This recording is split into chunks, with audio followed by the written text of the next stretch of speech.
Doug Saga et ses potes créent la jet set et ensuite le coupé décalé. C'est un mouvement qui devient un style musical qui va se répandre en Côte d'Ivoire et maintenant partout en Afrique. Tous les détails sont mentionnés dans la première partie de cette vidéo, je vous invite à la regarder. Doug Saga décède en 2006, laissant ainsi le coupé décalé en pleine expansion. Avec l'arrivée du coupé décalé, plusieurs artistes vont naître, des hommes et même des femmes. Nous pouvons citer Didier Bonamo, Frankie DiCaprio, Didier Marshall, Debordo Linkoufa.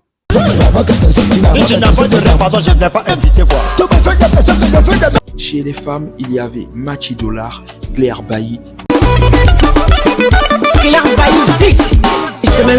Bomba Amisara et bien d'autres artistes encore. Mais il y en avait un qui va particulièrement attirer l'attention. Figurez-vous qu'il a même débuté quand Doug Saga était vivant. Personne ne l'avait vu venir. C'est l'histoire du jeune Ouan Ange Didier. Issu d'une famille d'artistes, il est le fils de la chanteuse ivoirienne Tina Glamour. Âgé de 14 ans, il arrête l'école et quitte son domicile familial suite au divorce de ses parents. Il rejoint le quartier de Yopougon, réputé festif, plus précisément à la rue Princesse. Ange Didier côtoie très vite la rue et est surnommé Arafat par ses amis libanais en raison de son caractère de dictateur, mais aussi parce qu'il avait pour modèle un célèbre animateur congolais qui portait le même nom. Pour subvenir à ses besoins et se faire un peu d'argent, il devient DJ dans différents bars, communément appelés Maki. Au fil du temps et avec l'âge, Arafat découvre la passion qu'il a pour la musique. Hormis la musique, il est aussi passionné par la moto. Arafat va perdre un de ses amis, du nom de Jonathan, lors d'un accident de moto et va par la suite décider de faire un titre qui porte le nom de son ami en hommage.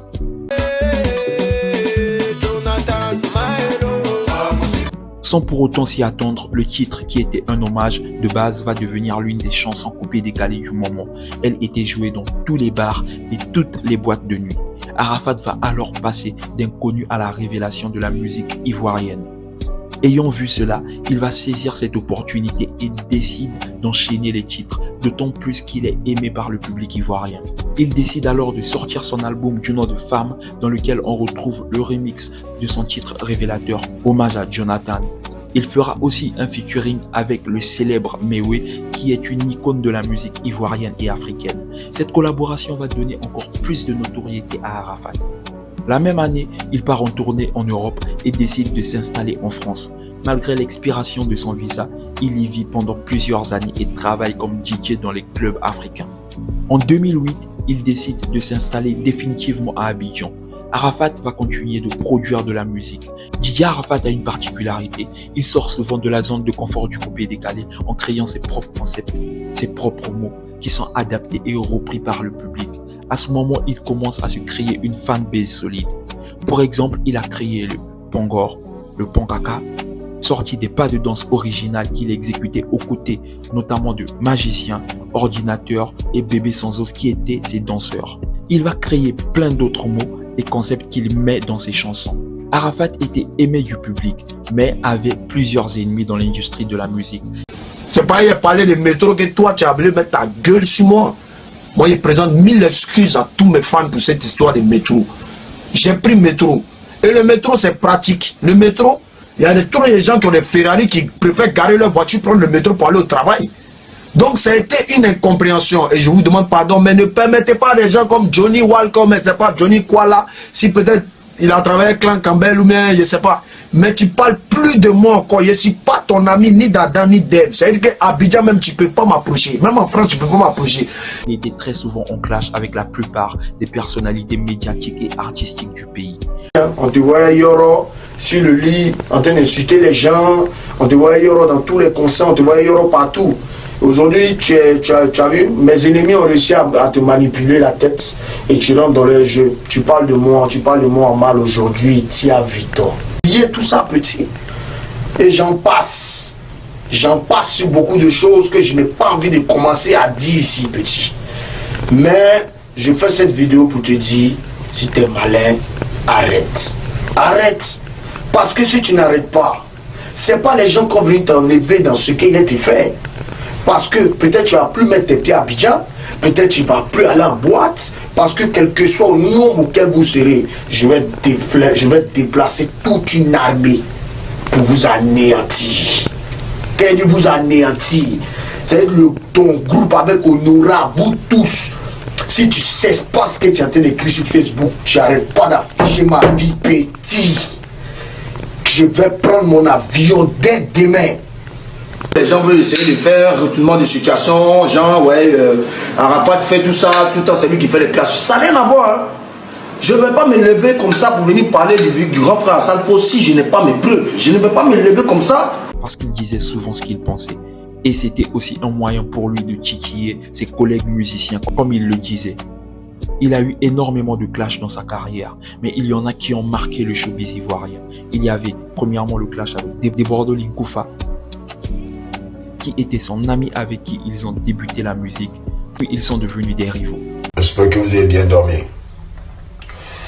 Tout ce qu'il a dit là, à Tanguy, je suis pas en clash avec toi, t'es plus de mon niveau, t'es fini, t'es un artiste en herbe, tu vaux rien, tous les petits t'ont dépassé, tu pièges, tu voles tout.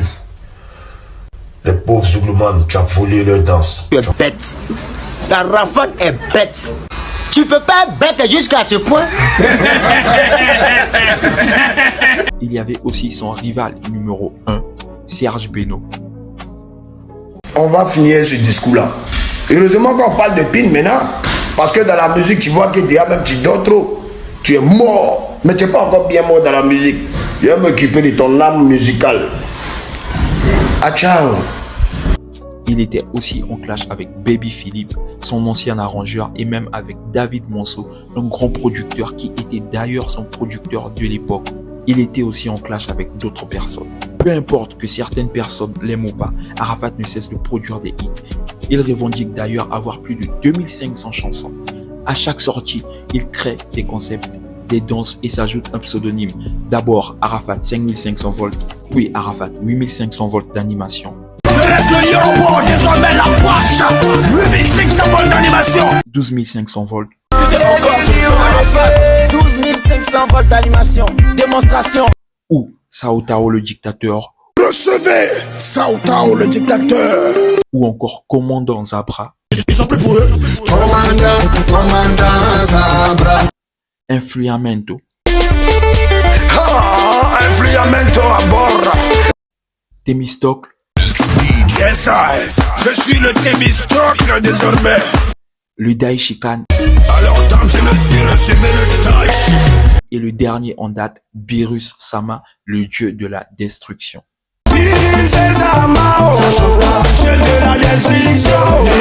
Il va créer son groupe et collectif, la Yorogang.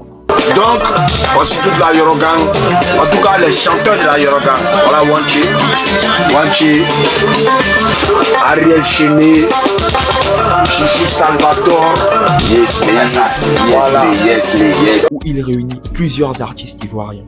Arafat Didier est l'un des rares artistes en Afrique qui avait une fanbase aussi active et dévouée partout dans le monde. En Afrique, en Asie ou en Amérique, il avait des fans partout. Sa fanbase était tellement grande qu'il va la surnommer la Chine. Tous les fans d'Arafat étaient des Chinois qui constituaient la Chine populaire, en référence à la population chinoise qui est dans le top 3 des pays avec le plus grand nombre d'habitants au monde. Comment la Chine? Bonjour tout le monde. M'a fait. Et comme je suis le président de la Chine c'est-à-dire la Yorogang populaire, car il n'y a aucun artiste qui a plus de fans que le Chinois que je suis. Parmi ses fans, il y avait des enfants, des adultes et même des personnes âgées qui obéissaient à la lettre aux consignes de leurs artistes.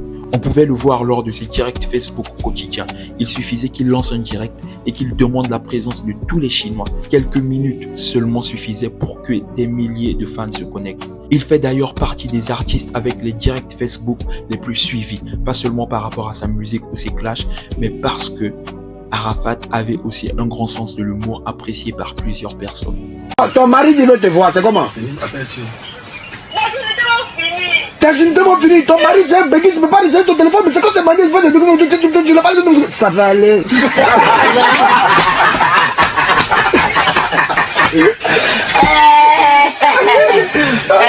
Allez, tiens ta go, tiens ta go. J'aime pas ça, hein. Ne me faites pas parler, hein. Parce que ça commence à m'énerver maintenant. Mais ça va finir. Oh, c'est pas le direct tabataba, hein. Il y a trop de papos pour vous. Hein, la Chine. On sait maintenant, vous dites non, faites un talakou. Bon, on va faire quoi? On va aboyer. Vous chantez au début de vos chansons, vous le faites, vous pouvez refaire quelque chose comme ça là.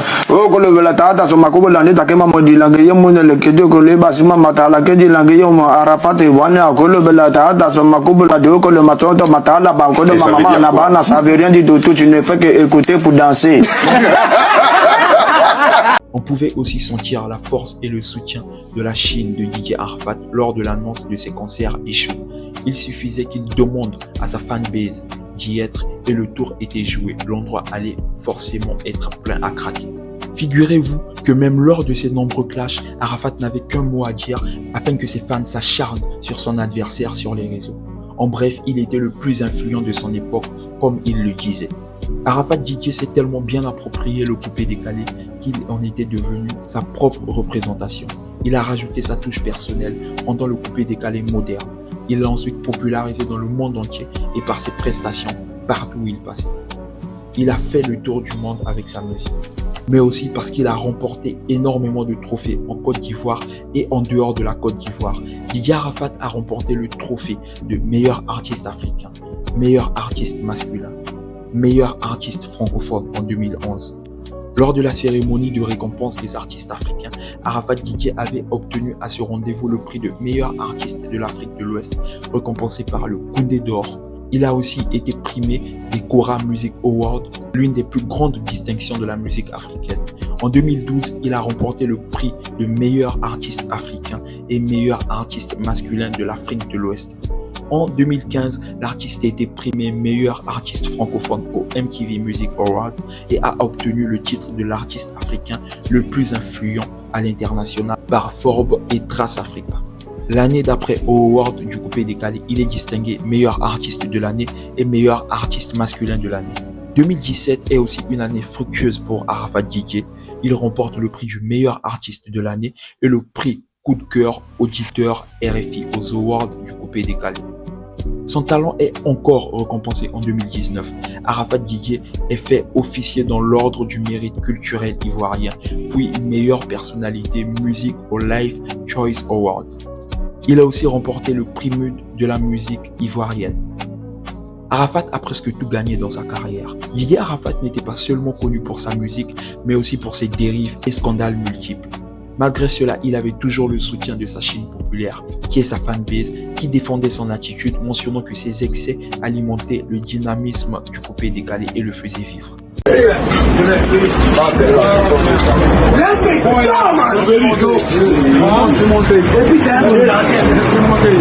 Arafat n'était pas du genre à se laisser faire et avait une devise, la vie c'est la guerre. Cette phrase philosophique dans laquelle il incitait les jeunes à se battre pour leurs rêves. C'est d'ailleurs la raison pour laquelle il est le modèle de la plupart des enfants de la rue et des débrouillards, autrement dit les Nouchis. La carrière du roi du coupé décalé est toujours au top après plusieurs années de règne, mais il traverse quelques tourmentes en fin 2018, début 2019.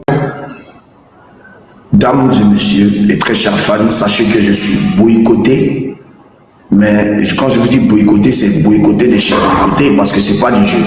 Arafat se plaint lors de ses directs du fait qu'il est énormément boycotté par les acteurs de l'industrie musicale et va même voir quelques shows et concerts à lui être annulés. Mais le chef de la Yorogang et la Chine populaire ne se laisse pas faire et continue sa quête, puisqu'il avait même sorti son dernier album du nom de Renaissance, pour lequel il était en pleine promotion et s'est fixé pour objectif de remporter le disque d'or, la distinction qui manquait à Didier Arafat pour être couronné au titre de roi incontesté du coupé décalé.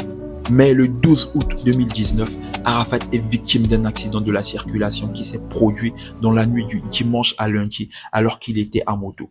Il va percuter un véhicule. Il sera admis inconscient aux urgences. Il va malheureusement succomber à ses blessures. La nouvelle va être confirmée par le ministre ivoirien de la Culture qui était proche de Arafat et s'était personnellement rendu à la clinique où il était admis. Le ministre de la Culture nous confirme le décès de l'icône du coupé-décalé. Nous sommes rendus à cette clinique avec le ministre d'État Ahmed Bakayoko et nous avons constaté effectivement que Didier Arafat était bien mort. Un des plus grands artistes de son temps, surtout du coupé-décalé.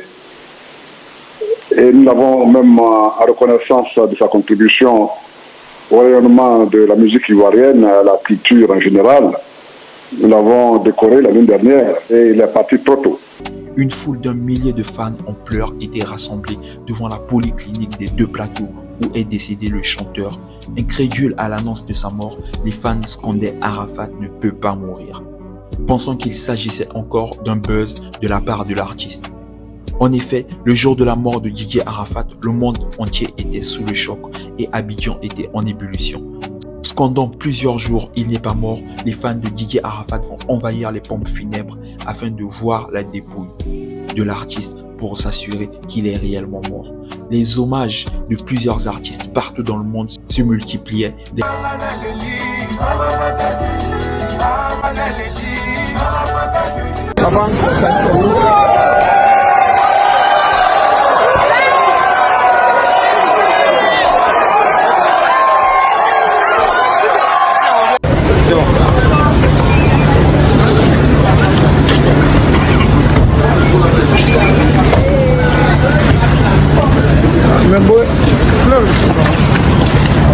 Des médias partout dans le monde ont relayé l'information.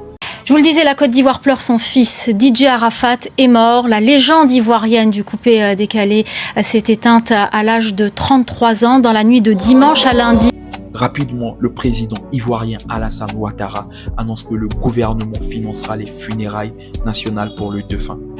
Ces funérailles se sont déroulées du 30 août au 31 août 2019, réunissant sa famille, ses fans affectueusement appelés les Chinois. Plus de 35 000 personnes remplirent le plus grand stade du pays. Un grand nombre d'artistes venus de tous les horizons ainsi que des personnalités politiques et publiques pendant 24 heures ont rendu un grand hommage, retranscrit en direct pour les fans du monde entier, afin de lui rendre adieu comme il le méritait. Didier Arafat fut à cette occasion décoré chevalier de l'ordre national par le ministre de la Culture et de la Francophonie de Côte d'Ivoire. Durant cet hommage marqué par les prestations de plusieurs artistes, il y a eu des prestations émouvantes, comme celle de Sidiki Diabaté qui offrit son disque de platine à la famille d'Arafat.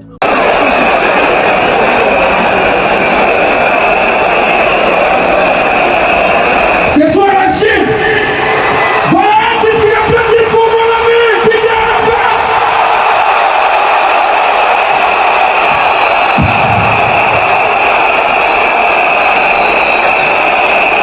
Ce soir,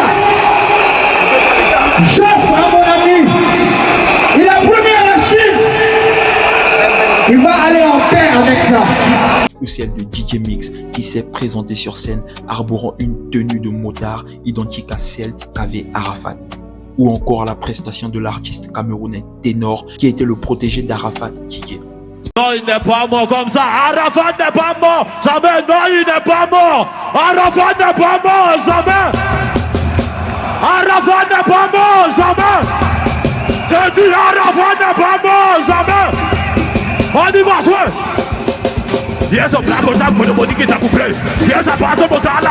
Yes, I'm breaking them for the book. So break it, black, I'm going to go see my better Tala. Yes, I'm play. Suivi d'un discours de ses enfants Maël, Lachouana et Ézéchiel au nom de tous les enfants ouans.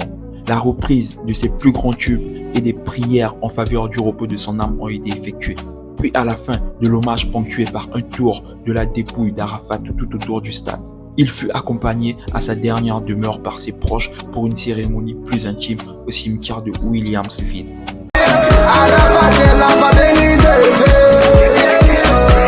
Merci la famille d'avoir regardé la vidéo jusqu'à la fin. Si vous pensez que Didier Arafat est l'artiste le plus influent du coupé-décalé, n'hésitez pas de le mettre en commentaire. J'attends de voir vos réactions. On est ensemble. Et surtout, on n'oublie pas, on s'abonne, on partage et on like, c'est gratuit.